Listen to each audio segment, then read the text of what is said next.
सलवारवा लाले हो लाल।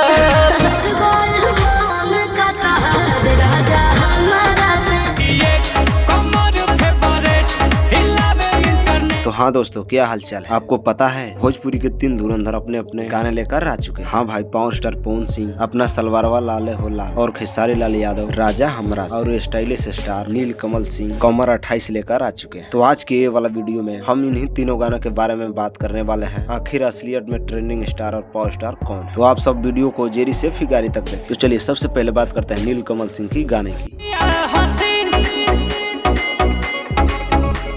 नील कमल सिंह में मुझे एक बात अच्छी लगती है, ये बंदा जब भी कोई गाना लेकर आता है तो पूरे बॉलीवुड लेवल का लेकर आता है। इस भाई के वीडियो में पूरा जान रहा है। हाँ, वो अलग बात है कि इनके गाने में हीरोइन का काम नहीं रहता है, बस अपना देह दिखा देना। बाकी काम तो नील कमल भैया ऐसे ही कर देते हैं। मैं इस गाने को 3-4 बार सुना, लेकिन मुझे समझ में नहीं आ रहा है कि नील कमल भैया कहना क्या चाहते हैं। नहीं, आपने देखा होगा नील कमल भैया अपने गाने का नाम रखे हैं कमर 28 और इस पूरे गाने में नील कमल भैया कहीं भी कमर के बात नहीं कर रहे हैं, बस अपने स्टाइल में हिलोर रहे हैं। लेकिन आपको पता है ये गाना पूरा वायरल चल रहा है। जैसे कि नील कमल भैया का एक गाना आया था पहले, हीरोइन हो हीरोइन, उस गाना को लोग पहले हल्के में ले रहे हैं, लेकिन एक बैक ऐसा गाना वो वायरल हुआ कि भोजपुरी का एक बड़ा ही गाना बन गया और कमर 28 भी उसी लेवल का लग रहा है। अगर आप नील कमल सिंह का कमर 28 वाला गाना सुनिएगा, सुनने में वैसा कुछ खास नहीं लग रहा है, लेकिन इसके वीडियो क्वालिटी काफी जबरदस्त लग रहा है और साथ में आकांक्षा पूरी है तो एकदम गर्दा ही मचा दे। मतलब नील कमल सिंह का ये वाला जो गाना है इसे सुनने के लिए कम और आकांक्षा पूरी के देखने ज्यादा आ रहा है।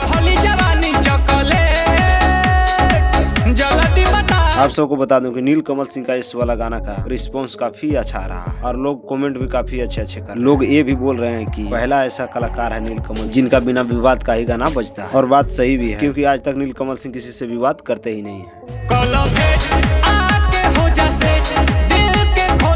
आप सबको बता दूं कि कमर 28 इस सॉन्ग को टी सीरीज हमार भोजपुरी पर रिलीज कर दिया गया, जिसे गाए हैं नील कमल सिंह। मतलब इस गाने को अकेले ही गाए। ये सॉन्ग एक दिन में ही 2 मिलियन व्यूज कंप्लीट कर लिया और लाइक भी 85,000 से ज्यादा मिले। अभी तक आप इस सॉन्ग को नहीं सुने तो जाकर सुने। चलिए अब बात करते हैं अपने आप को ट्रेंडिंग स्टार कहे जाने वाले खेसारी लाल यादव। हाँ भाई, ये भी एक गाना लेकर आए हैं जिस गाने का नाम है राजा हमरा और इस सॉन्ग को गाए हैं खेसारी लाल यादव और शिल्पी राज। भाई इस गाने में तो खेसारी लाल यादव ने वीडियो के क्वालिटी को पूरा ख्याल रखा। मतलब खेसारी लाल यादव के जितने भी डायरेक्टर हैं, प्रोड्यूसर हैं, वो सभी मेहनत किए हैं पर्सनली इस गाने को लेकर। नहीं, मैं ऐसा इसलिए बोल रहा हूँ क्योंकि हाल ही में खेसारी लाल यादव का एक गाना आया 3 था, जिसे लेकर हम एक वीडियो बनाए और खेसारी लाल यादव के बारे में इतना बड़ाई कर दिए थे कि 2-3 दिन के बाद पता चला कि खेसारी लाल यादव जो इतना बड़ा बड़ा काम कर रहे हैं वो सब चोरी करके न कर रहे हैं। इसलिए इस गाने के बारे में मैं ज्यादा नहीं बोलूंगा, कल को पता चले कि ये भी गाना चोरी का है।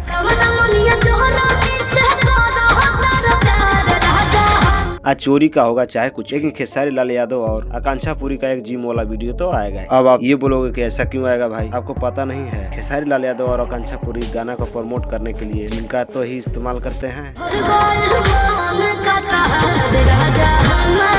भाई खेसारी लाल यादव के इस गाने के बारे में बात करूं, वीडियो क्वालिटी तो एकदम नेक्स्ट लेवल है, लेकिन खेसारी लाल यादव को जो लाइनें दिए गए हैं गाने के लिए वो कुछ अच्छा नहीं लग रहा। बट शिल्पी राज का जो लाइन है वो काफी अच्छा लग रहा है। और इस गाने की परफॉर्मेंस की बात करूँ तो वैसे तो इस सॉन्ग को रिलीज किया गया है आराध्या फिल्म से, लेकिन और 4 चैनलों से कोलैबोरेट किया गया है, जैसे में Khesari music world, Annapurna films और भी एक चैनल है। फिर भी इस गाने में व्यूज कुछ खास नहीं दिखाई दे रहा और ना ही ट्रेंडिंग में भी गया। मतलब खेसारी लाल यादव का नाम भी रह गया है ट्रेंडिंग स्टार, बाकी इनका काम नहीं, क्योंकि इतने सारे चैनल से कोलैबोरेट करके भी सिर्फ 12 लाख 16 घंटों में व्यूज लेकर आए और लाइक तो सिर्फ 1.5 लाख है, और ये आपके लिए काफी नहीं है।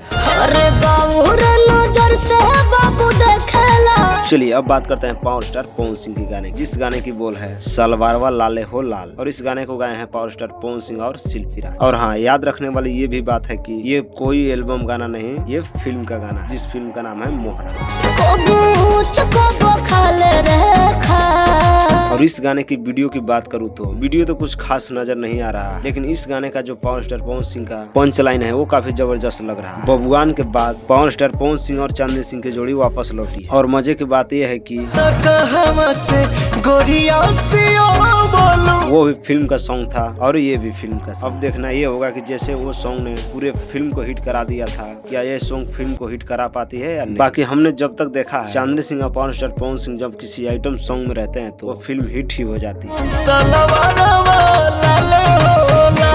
और इस गाने की परफॉर्मेंस की बात करूँ तो ये गाना पूरा बराबर टक्कर दे रहा है। मात्र 15 घंटा में ही 1 मिलियन से ज्यादा लोगों ने इस गाने को सुना है। और लाइक्स की बात करें तो 90,000 से ज्यादा लोगों ने लाइक किया। और इतना ही नहीं, ये सॉन्ग 32 नंबर में ट्रेंड भी कर रहा है। तो इसे बोला जाता है पावर स्टार, मतलब अपने दम पर व्यूज लाना। ये किसी चैनलों से कोलैबोरेट नहीं किया गया है, बस अकेला ही पावर स्टार पवन सिंह सुर म्यूजिक में धूर कबार रहे हैं। तो चलिए बस आज के लिए इतना ही, मिलता है नेक्स्ट वीडियो में। अगर वीडियो अच्छा लगा होगा तो लाइक करें, नहीं तो डिसलाइक भी कर सकते हैं।